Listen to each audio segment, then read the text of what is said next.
Hey, yo, what's up, my good people?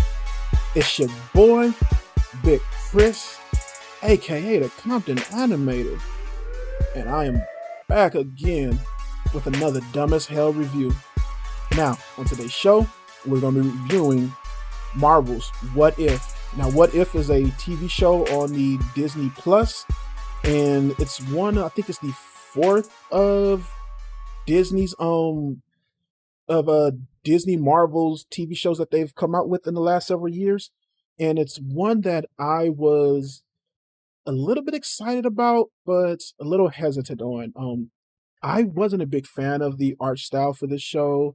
It's something that I haven't been into the whole 2D mimicking 3D mimicking 2D art style and everything, and it's one that you know I wasn't too crazy about, but I was crazy about the What If idea.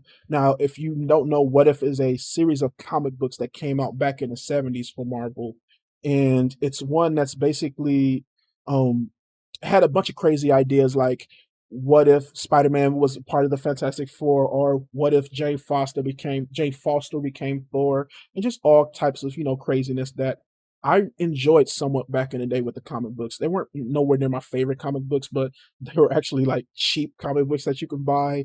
And, I would see them at the 7-Eleven or whatever, and I would pick them up and stuff. So, yeah, I enjoyed those comic books for what they were back in the day and stuff. And this is a TV show that like I said, I was a little bit excited to get in and check out. Now, the What If show stars Jeffrey Wright as the Watcher, and he's basically going through all of the episodes and telling you what happened in this part of the Marvel universe, which is this show is basically taking all of the Marvel universes and, well, not all of the Marvel universes, but taking the Marvel universe and showing, this is what happens when you get all the Marvel in these multiverses.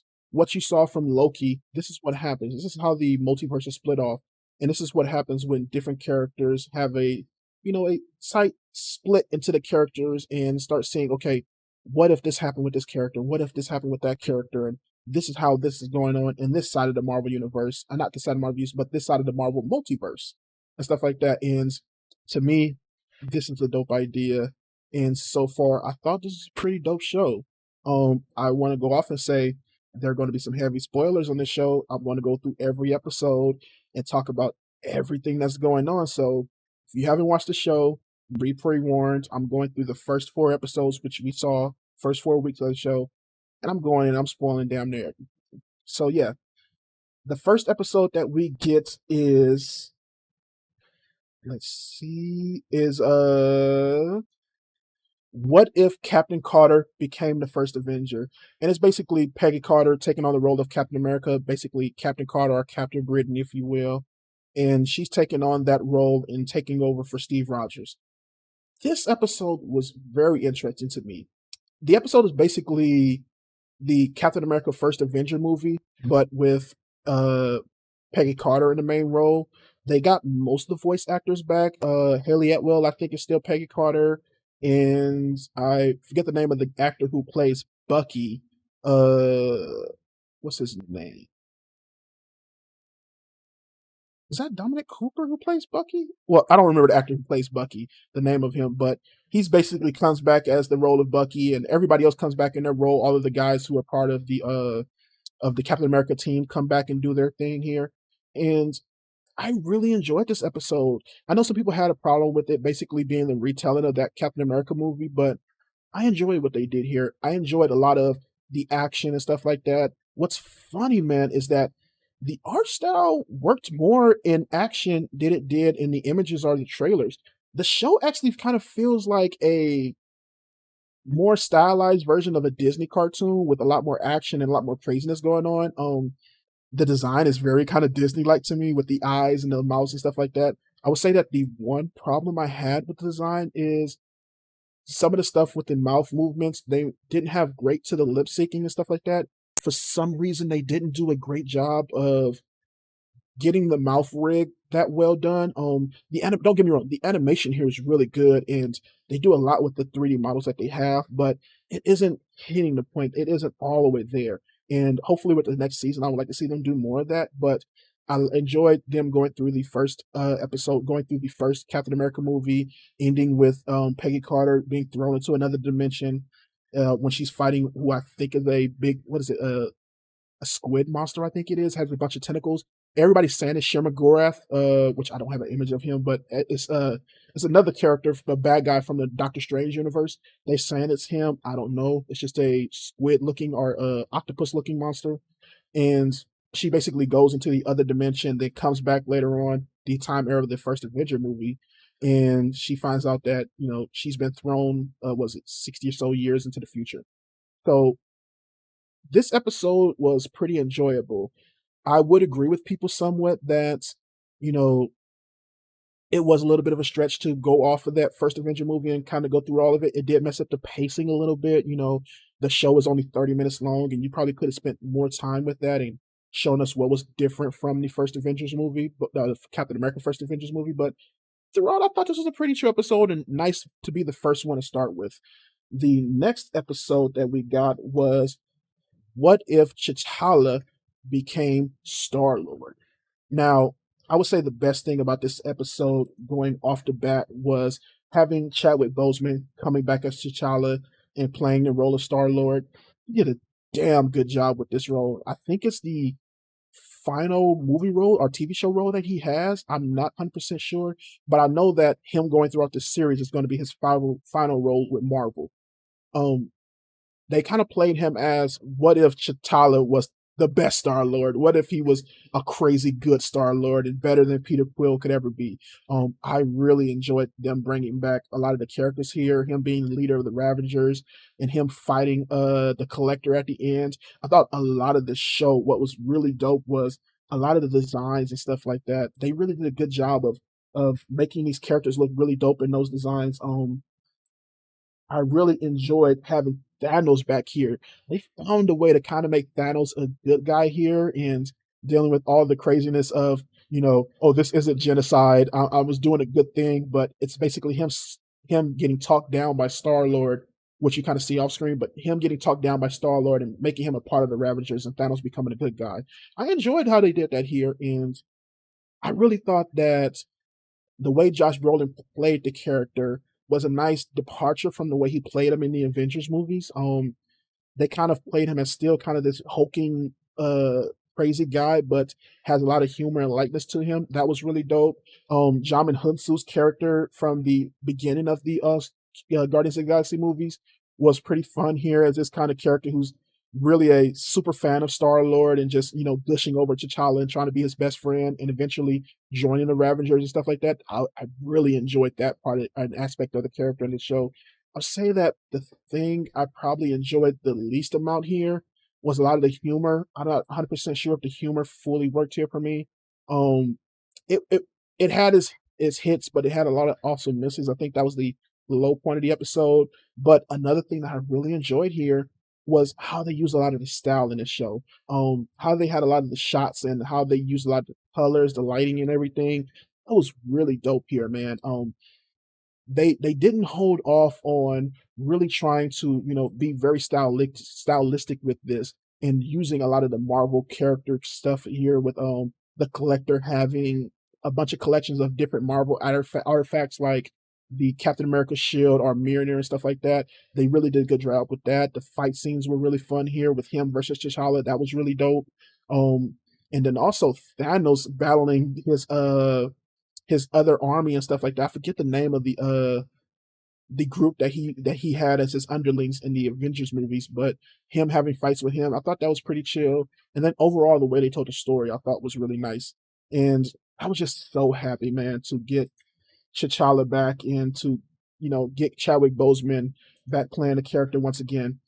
Now, the third episode that we got here was Marvel's. It was what is this one? What if the world lost its mightiest heroes? Now, this one saw Nick Fury going to each of the Avengers, and this was when the part where he was going to each of the Avengers and trying to recruit them to become an Avenger. And basically, what you got a chance to see was he didn't get there in time, and all of them end up dying while he was trying to get there. My favorite of the deaths had to have been let's get to the image here. Ah, here it is. My favorite of the deaths had to have been with Incredible Hulk basically exploding. That was insane. And I really like this here as a murder mystery, man. Um, I would say the one part of the murder mystery I didn't like was the overall pacing of the show. It kind of went too fast. They had to go through so much here on this episode, and it was just like a little bit too much for the 30 minutes that it was occupying. I enjoyed them kind of going through and saying, okay, who did this? Who is killing off all these potential Avengers? Who is basically killing off everybody that we can have save this world? And I liked going through this and um going through and following Nick Fury and Black Widow and stuff like that, and then trying to figure out who did it. I thought the actress who was Blake Lake Bell did a really good job at playing Black Widow here. She kind of had the essence of Scarlett Johansson's Black Widow, but she was mostly doing her own thing. It was well animated at points. There was one point where they had some trucks driving across the screen. That wasn't well animated there, but for the most part, this episode has some pretty good animations. I like the fight scenes at the end and how it comes up being who was it, Hank Pym, who was the main villain of this episode. They did a really good job of making him kind of very crazy and stuff like that. And his overall fight and stuff was really good. And then I also like that he basically ended up having to go against Loki at the end as was a substitution for Nick Fury and stuff like that. Watch the episode and you'll see the whole thing. I'm kind of explaining it a little goofy here. But I enjoyed this episode for the most part, man. I thought it was a fun episode and it did have its problems with pacing and stuff like that, but I kind of liked also seeing the darker side of Marvel here and, showing them kill off a bunch of characters and stuff like that. That was pretty entertaining and stuff. And the last episode to talk about was, let's see, it was what if Doctor Strange lost his heart instead of his hands? Now, this episode basically saw Doctor Strange going back and trying to save his girlfriend, who, instead of him getting into that crash and breaking his hands, he ends up getting to crash with her in a car and she ends up dying. My favorite thing about this episode was how dark it was, man. They really went there with this one.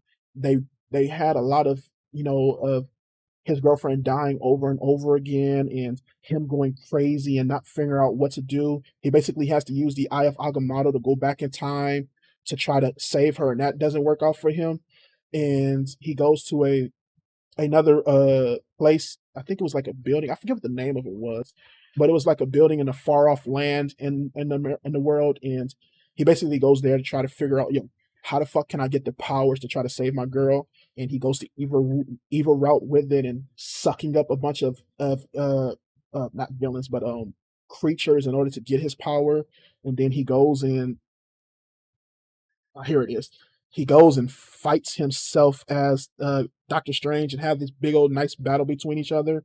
And I really like that. That was one of my favorite little battles of all of the series so far. They did a really good job with the animation there. This was a really great episode as far as visuals go, man. A lot of just crazy imagery and stuff went on here, especially with them showing him turn into this kind of villainous creature and stuff like that. And I really loved the way how it ended. This was a really bleak ending for a Marvel show. Um, Basically, Doctor Strange loses here. He ends up sucking up the good Doctor Strange and turning into this evil one and trying to and basically saves his girlfriend, but it came at the cost of everything and destroying his whole universe. And you had the Watcher. If I could get to an image of him, here we go. And you had the Watcher basically come at the end and tell him, "Yo, you fucked up, man. Like, I tried to tell you to stop. I tried to tell you to chill out, but yo, you fucked up, and you just gonna have to deal with this shit." That was entertaining as hell, man. And I just love how dark this episode was. I won't say it's my favorite episode, but it's the one I thought was paced the best. I thought they really did a great job of kind of giving you a little bit of the Doctor Strange movie and recapping it here, but taking its own route and just having fun with this. Not fun because it was dark, but having a good time telling a story with this episode and kind of going, yo, what if something really crazy happened in this version of the Marvel Universe? What if Doctor Strange just did something that was insane and something that was destroy his whole universe? And I really enjoyed that about this episode. To rank the episodes, I would say that the T'Challa one is my favorite. The Doctor Strange one is next, followed by the Captain Carter, and last would be the Avengers one of them all dying. That one just didn't have good pacing to me and was trying to push too much in a short amount of time. But overall, like I'm enjoying What If so far. I think that overall the show has done a really good job of showing what these different multiverses can be like and how they kind of separate and push them off into other ideas and showing how they're going to go use it going forward. I'm not 100% sure of what are the next episodes to come up. I kind of don't want to know. I just want to go into these episodes fresh. But yeah, this has been a really good show so far. And I'm going to be coming back later on to talk about the rest of the episode and give a full series review probably when it ends. I might not come back until the end of the show to talk about the rest of these, but yeah, What If so far has been a pretty enjoyable show, man, and I can't wait to see what they come on with the rest of them. So yeah, thank you for watching, and like I said, I'm Big Chris, Compton Animator, and tell me in the comment section what you thought of the show as a whole, and what you're expecting from the rest of the episodes, and what are you expecting from them going forward with the Marvel Universe and how they're going to end things here as far as the show goes on and stuff like that. And I'll come back with the rest of the show. But yeah, thank you for watching. Like, comment, subscribe, and I'll get you on the next side. Peace.